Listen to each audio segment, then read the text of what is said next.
খালেদা জিয়ার আদর্শে আগামীর পিরোজপুর গড়ার অঙ্গীকার অধ্যক্ষ আলমগীর হোসেন। মুহাম্মদ কিবরি আলমে পাঠানো তথ্য ও ভিডিও চিত্রে দেখুন বিস্তারিত।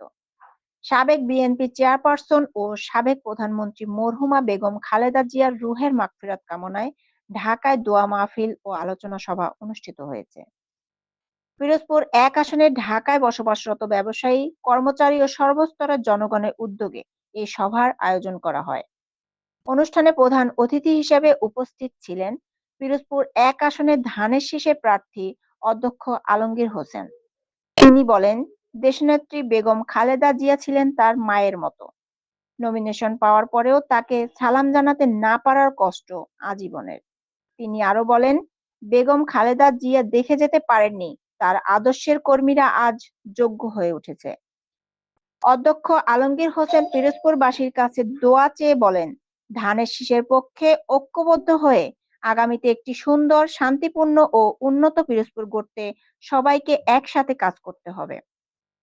সভায় বিশেষ অতিথি হিসেবে বক্তব্য রাখেন বিশিষ্ট সাংবাদিক, ঢাকা সাংবাদিক ইউনিয়নের সাংগঠনিক সম্পাদক ও কালের কণ্ঠ পত্রিকার যুগ্ম সম্পাদক সাইদ খান।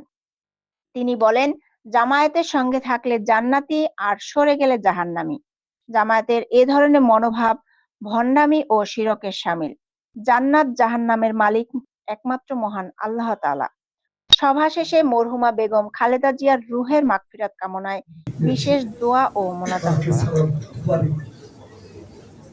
দেশমাতাকে সালাম করতে পারেনি, বলতে পারেনি মা আপনার সন্তানরা যোগ্য হয়ে উঠেছে, আপনার চাহিদা কোনো ঠিক আছে। প্রিয় পিরোজপুরবাসী, সেই মায়ের দোয়া আপনার মন খুলে দোয়া করবেন। জাতীয়তাবাদী দল বিএনপি কর্তৃক মনোনীত সংসদ সদস্য প্রার্থী অধ্যক্ষ আলমগীর হোসেন এবং সামনে যারা বসে আছেন সবাই আমার পরিচিত, সবাই আমার জান্নাত জাহান্নামের ফয়সালা হয় আসমানে, আর সেই ফয়সালার জন্য